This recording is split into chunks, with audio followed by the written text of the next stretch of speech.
A pior prisão do mundo é a prisão das nossas emoções. Mas acredite, ninguém é escravo quando se resolve ser livre. Por isso, na nossa conversa hoje, eu quero propor para você 3 passos para proteger as suas emoções. Meu nome é Diego Gomes, sou terapeuta pastoral e quero convidar você agora a navegar comigo nesse mar de emoções. Primeira coisa, a gente precisa entender e separar emoções de sentimentos. Bom, emoção, ela surge diante de uma eminente ou imaginária situação. O que eu quero dizer com isso? Que a origem da emoção, tá? Ela pode ser algo real, mas também pode ser um fruto imaginário, ok? E essa emoção que surge, então, a partir dessa iminente ou dessa imaginária situação, ela vai preparar você para alguma ação, tá? Então, a gente pode entender o seguinte, que a emoção prepara para a ação, né? Não existe emoções negativas, tá? Todas as emoções contribuem para um equilíbrio, ok? Existem basicamente 4 emoções primárias, tá? Quais são essas 4 emoções primárias? É o medo, a raiva, a alegria e a tristeza, tá? O medo como uma emoção pode ser aprendido, né? Por uma experiência própria ou por uma história. Vou te dar um exemplo. Eu, Diego, tenho medo de andar ou de viajar de avião, ok? Já andei de avião? Não. Por que eu tenho medo de andar de avião? Se eu nunca tive a experiência? Porque, de alguma forma, eu escutei histórias de que aviões caem. E se caem, né? Entende? Então, o medo, a emoção do medo, quando surge, ela pode ser aprendida por uma experiência, tá? Ou por uma história, certo? O medo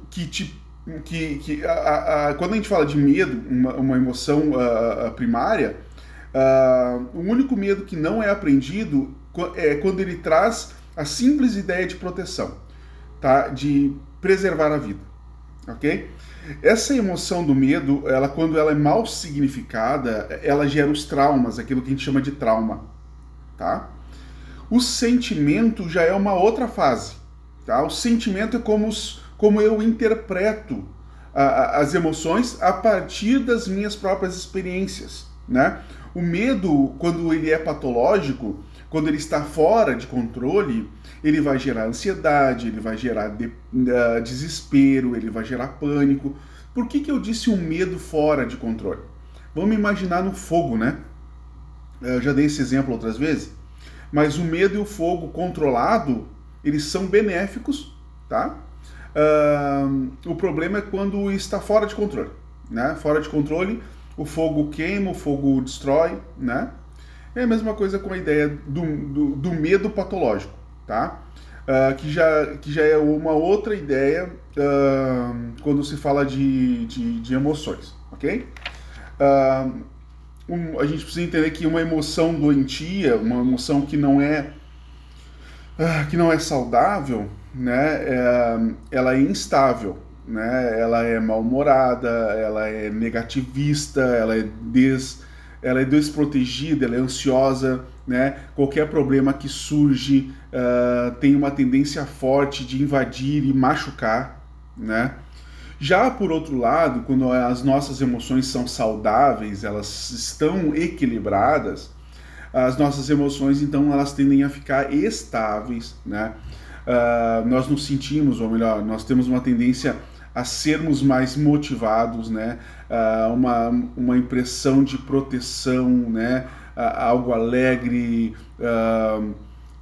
coisas que trazem uma ideia de que nós somos capazes, de fato, de superar os inevitáveis períodos de dificuldade e de ansiedade da vida. Por isso que é importante lidar com as nossas emoções, tá?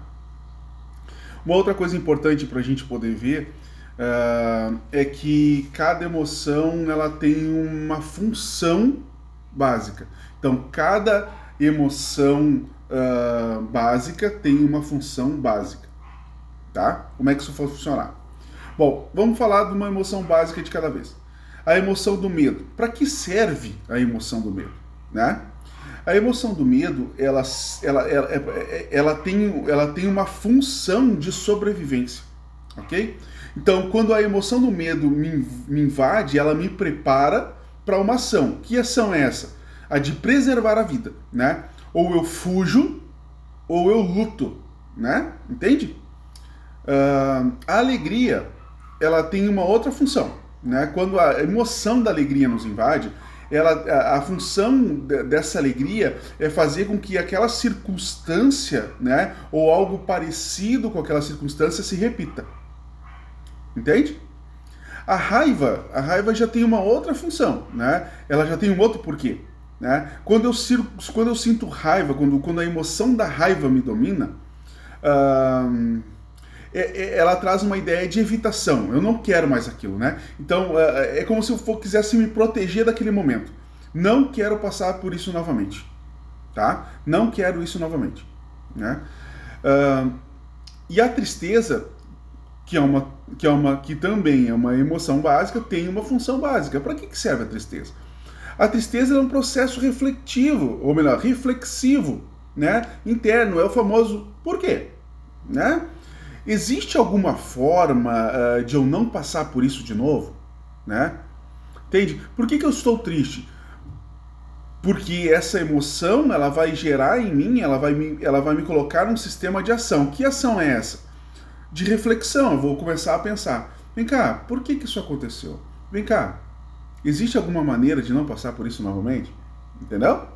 Então, as emoções, cada emoção básica tem uma função básica. E todas essas emoções, se nós percebermos, elas não têm aspectos negativos, né? Todas elas vão contribuir para um equilíbrio emocional.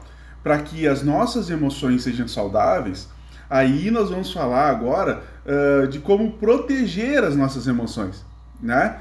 E é essa a intenção do nosso vídeo hoje, né? Meu amigo Lenilson, lá do trabalho, propôs então essa ideia, como lidar com as emoções, né? Então eu quero compartilhar contigo agora 3 passos para que a gente possa, então, proteger as nossas emoções, tá?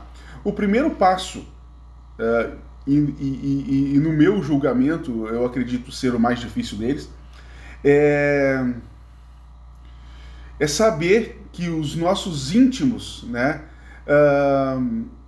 podem nos ferir. Então, ter esse conhecimento de que quem é mais íntimo fere mais, e por causa disso eu ter que diminuir quase a zero as minhas expectativas de retorno. Entende? Então eu sei, puxa, quem está mais perto de mim pode me machucar mais, certo? E sabendo disso, eu diminuo o meu nível de expectativa de retorno para quase zero. O legal é que fosse zero, mas para quase zero. Para que eu possa proteger então as minhas emoções. O segundo passo é entender, tá, que por trás de alguém que fere também é alguém que está ferido. Parece bobo, né? Parece clichê. Por trás de alguém que fere é alguém que está ferido. Mas é a mais pura verdade. Você já escutou a ideia de que ninguém pode dar o que não tem? Ninguém pode dar mais do que tem. Entende? Então, eu não posso dar para quem está próximo de mim aquilo que eu não tenho, né? Eu não posso dar para aquele que está próximo de mim mais do que aquilo que eu tenho. Isso não faz sentido, né? Então, entender que todo mundo que fere também é ferido, né? Terceiro passo, aprender a gerenciar os seus próprios pensamentos. Pensar os pensamentos é uma coisa muito importante. Então, aprenda a gerenciar, aprenda a pensar os seus pensamentos. E isso pode fazer toda a diferença na sua vida. Temos 2 vídeos falando sobre pensamentos. Dá uma olhada, curte, compartilha, tá? Vou ficando por aqui, Deus te abençoe. Espero realmente que esse conteúdo tenha serventia para você, e que você possa ter entendido. Quer deixar aí nos comentários alguma sugestão de assunto? Coloca aí, assim que possível a gente pode estar desenvolvendo a ideia juntos, certo? Deus abençoe, fica na paz, uma ótima semana.